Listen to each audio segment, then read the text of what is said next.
여러분 안녕하십니까? KBS 아메리칸 뉴스입니다. 남자친구를 문자 등으로 학대해 극단적인 선택에 이르게 한 혐의로 기소된 한인 유인영 씨가 오늘 법원에 출두했습니다. 유 씨는 무죄를 주장했지만 검찰 측은 남자친구의 사망 전 2개월간의 문자 7만 5천 통을 증거로 들며 압박에 나섰습니다. 박시몬 기자가 보도합니다. 회색 외투를 입은 한인 여성이 무덤덤한 표정으로 법원에 들어섭니다. 변호사를 대동하고 법원에 선 한인 여성은 긴장한 모습으로 재판에 임합니다. 어떻게 답변하겠냐는 법원의 질문에 변호사는 무죄를 주장합니다. 보스턴 칼리지에 다니던 한인 여성 유인영 씨는 필리핀계 남자친구인 알렉산더 우르툴라 씨와 18개월 동안 교제하면서 물리적 폭행과 함께 모욕적인 언어 폭력으로 정신적 학대를 일삼았습니다. Starting in mid to late March of 2019 until the time of Mr. Atula's death, she repeatedly texted him to go kill himself, go die, told him that her life, his family's life, and the world would be better off without him. 결국 남자친구는 극단적인 선택을 하기에 이르렀고 매사추세츠 검찰은 유 씨를 과실치사 혐의로 기소했습니다. 미국 시민권자인 유 씨는 우르툴라 씨의 극단적 선택 이후 한국에 체류 중이었으며 자신의 혐의를 벗기 위해 미국으로 돌아와 법원에 잦은 출두했습니다. 검찰은 우르툴라 씨가 극단적인 선택을 하기 전 2개월 동안 유 씨와 주고받은 문자 메시지 7만 5천 통을 증거로 들며 신체적, 언어적, 심리적으로 학대했다고 주장했습니다. 이와 함께 두 사람 사이는 주종 관계에 가까웠다며 우르툴라 씨가 어떻게 자아를 잃었는지 문자를 통해 알 수 있다고 덧붙였습니다. For example, Mr. Atula wrote, "You own me, all of me, only you. You have complete control of me emotionally and physically, and you dictate my happiness. You owning all of me includes everything. What I think, what I feel, you own all of that. All of my history, everything. Anything you want, I want to give it to you. Your happiness is my only priority." 법원은 과실치사 혐의임에도 불구하고 비교적 적은 $5,000의 보석금을 책정했으며 유 씨는 보석금을 내고 풀려난 상태입니다. 이와 함께 유 씨의 한국 도피를 막기 위해 미국 여권을 압류했습니다. 유 씨의 다음 재판은 내년 1월에 계속해서 진행됩니다. KBS 뉴스 박시몬입니다. 오늘 새벽 LA와 오렌지 카운티를 잇는 메트로링크가 운행 도중 알비 차량과 충돌하는 사고가 발생했습니다.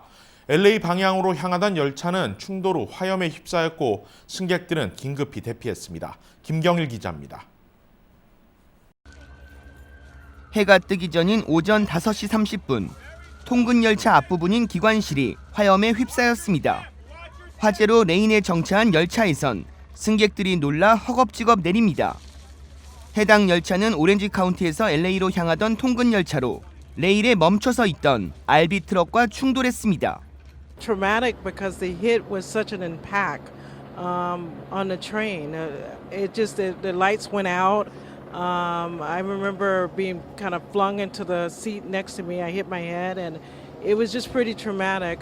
사고 발생 지역은 산타페 스프링스의 한 건널목으로 충돌 직후 메트로링크 승무원들과 승객들이 솔선수범해 승객들을 화재가 발생한 반대편으로 안전하게 대피시켰습니다.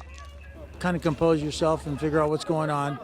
I know there was some panic with some of the passengers. I didn't feel that. I mean, these things are pretty staunch. You hit a car and it's the initial thing was startle, and then after that it was like, okay, what do we need to do? So we just followed the directions and got off the train. 사고 열차에는 120여 명의 승객들이 타고 있었습니다. 위티어 경찰은 이번 충돌 사고로 승객 4명이 고통을 호소해 인근 병원에서 치료를 받았다고 밝혔습니다. 소방국은 이번 사고로 통근 열차 앞부분이 손상됐고 알비 트럭에 사람이 있었는지는 확인되지 않았다고 밝혔습니다. 이번 사고는 신호등이 있는 건널목에서 발생했습니다. 사고를 일으킨 알비 트럭이 레인에 서 있었던 이유가 고의적이라는 의심도 있습니다. 경찰은 사고 직전 선로에서 4명이 도주해 현재 이들을 찾기 위해 수사를 펼치고 있다고 밝혔습니다. 한편 열차 승객들은 유니온역까지 버스로 이동했습니다. 이번 충돌 사고로 출근길 메트로링크 오렌지와 LA 노선은 대규모 열차 지연 사태가 벌어졌습니다. KBS 뉴스 김경일입니다. 소거스 고등학교 총격 사건 이후 교내 총격 공포가 증폭된 가운데 이번에는 LA의 한 중학교에서 총격 범행을 기도한 10대 소년이 체포됐습니다. LA 카운티 셰리프는 오늘 사우스 LA 지역 윌로우브룩에 있는 애니모 메이 제미슨 차터 중학교에서 총기 난사를 기도한 혐의로 학교 재학생인 13살 소년을 체포했다고 밝혔습니다. 경찰은 전날 이 학생의 자택을 압수수색해 AR-15 반자동 소총 한정과 탄환 100여 발을 압수했습니다.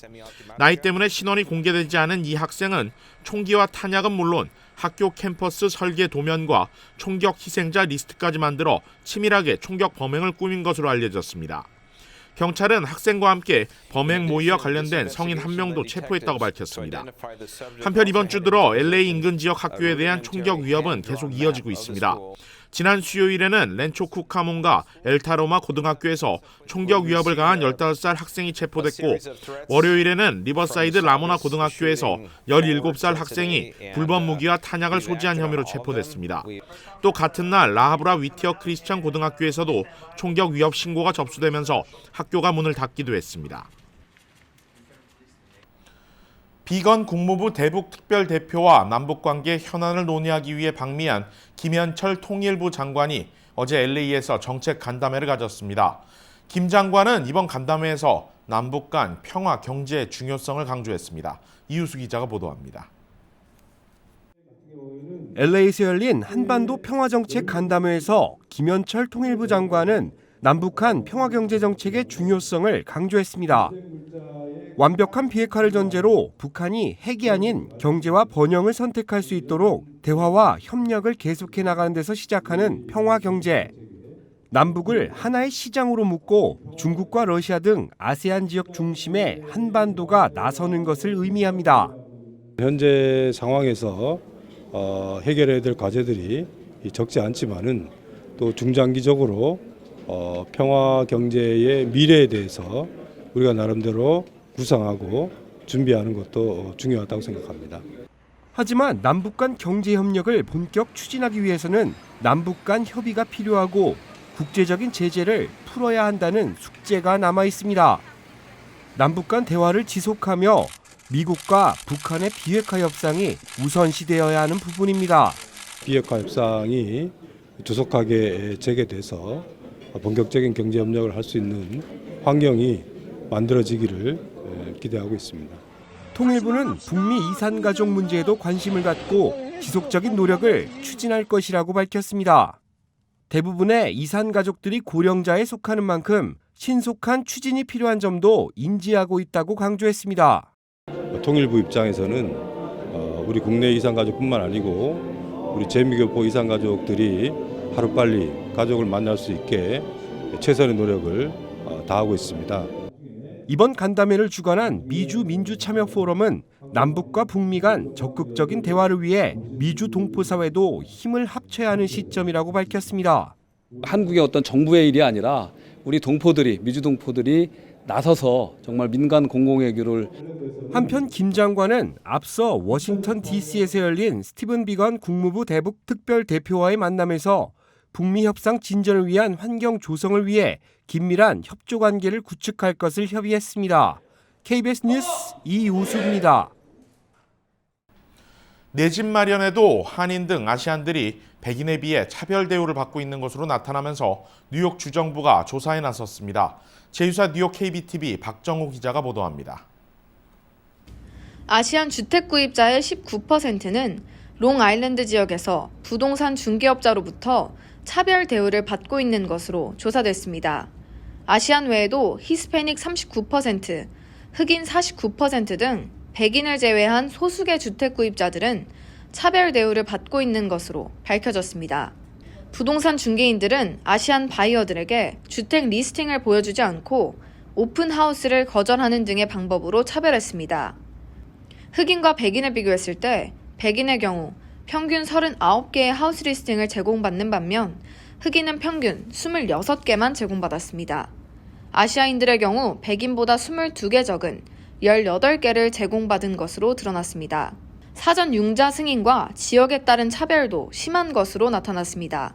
롱아일랜드에 지금 이제 한국 분들이 원하시는 뭐 그레인넥이나 맨하셋 원하는 집을 살려고 했었고 그 프라이스가 괜찮아서 저희 손님은 풀 프라이스에 모든 다큐멘테이션을 그렇게 해서 오퍼를 했는데 그쪽에 미국의 프랜차이즈 컴퍼니에서는 카운터 프라이스가 없다고 하더라고요. 그런데 대부분 그 정도의 조건이면 억셉트가 되는 상황임을 저도 필드에 일하고 있으니까 그 정도는 감지를 할 수가 있죠.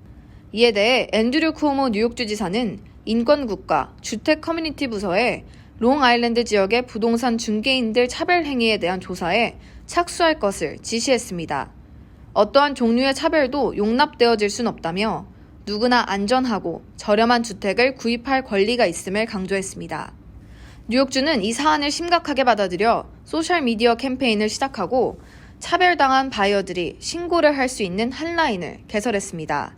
오늘 나소 카운티도 카운티 청사에서 카운티 의회 위원들과 함께 지역 내 발생하고 있는 주택 인종차별에 대한 대처 방안을 발표했습니다. 뉴욕주는 소수계 바이어를 보호하기 위한 새로운 규정도 마련할 계획입니다.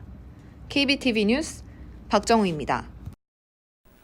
하루에도 몇 번씩 시도 때도 없이 걸려오는 스팸 전화, 로보콜 때문에 골치 아픈 분들 많으시죠? 번호를 차단해도 또 다른 번호로 걸려오기 때문에 막기가 쉽지 않은데요. 이런 스팸 전화들을 원천적으로 차단할 수 있는 새로운 기술이 확대 시행될 예정입니다. 스터 쉐이큰 시스템, 로보콜의 발신 고유 번호를 추적하는 발신자 조회 서비스 기술입니다.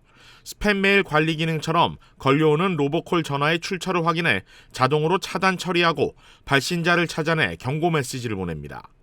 이 스터 쉐이큰 시스템이 올해 말부터 연방통신위원회의 권고로 확대 운영됩니다. 이는 앞서 지난 8월 버라이즌과 티모빌, 컴캐스트 등 미국의 12개 통신 사업자들이 50개 주 법무부와 로보콜 방지 차단에 협력하기로 협정을 맺은 데 따른 것입니다. 연방통신위원회 FCC에 따르면 미 전역으로 발신된 로보콜은 지난달에만 57억 통에 달했습니다. 이는 한 달 전인 지난 9월보다 무려 25%가 급증한 것입니다. 오늘의 주요 단신입니다. 오늘 오전 5시경 한인타운 웨스턴가와 베벌리 블루버드 교차로에서 회색 BMW 차량과 검은색 아큐라 차량이 충돌하는 큰 사고가 났습니다. 사고 차량 2대는 심하게 파손됐으며 5명 가운데 4명은 심각한 부상을 입고 인근 병원으로 후송됐는데 2명은 중태입니다. 경찰은 사고 차량의 과속과 신호위반 여부를 조사 중입니다. 소셜미디어상에서 인기 있는 유명 인플루언서들의 광고비가 크게 늘어난 것으로 집계됐습니다. 마케팅 업체 이지아의 집계에 따르면 인스타그램의 경우 인기 게시물 평균 광고비는 건당 1,643달러로 5년 전에 비해 12배나 상승한 것입니다. 가장 인기 있는 플랫폼은 유튜브로 인기 유튜버가 받는 광고 영상 평균 가격은 2014년 420달러에서 2019년 6,700달러까지 올랐습니다. 80년 전에 발간된 마블 코믹스의 첫 만화책이 126만 달러에 팔렸습니다. 댈러스 경매회사인 헤리티지 옥션은 어제 1939년 발간된 마블 만화책 마블 코믹스 넘버1이 익명을 요구한 한 고객에게 고가에 낙찰됐다고 밝혔습니다. 트럼프 대통령이 홍콩 시위 사태에 대해 자신이 아니었으면 홍콩은 14분 만에 사라졌을 것이라며 자화자찬했습니다. 트럼프 대통령은 박스뉴스와의 전화에서 시진핑 주석이 시위대 진압을 위해 100만 명의 군대를 배치해놨지만 자신이 무역협상 타결에 부정적인 영향을 줄 것이라고 경고한 뒤 실제 투입이 이루어지지 않았다고 자랑했습니다. 민주당 대선 경선 레이스에 뒤늦게 뛰어든 억만장자 마이클 블룸버그 전 뉴욕시장이 TV 광고에 1,200만 달러를 쏟아부으며 물량 공세를 펼치고 있습니다. 트럼프 대통령보다 재산이 18배 많은 블룸버그 전 시장의 캠프 측은 이번 대선 경선에서 최대 1억 달러의 캠페인 예산을 책정했다고 알렸습니다. KBS 아메리칸 뉴스는 시청자들의 의견을 소중히 생각합니다. KBS 아메리칸 뉴스 마칩니다. 고맙습니다.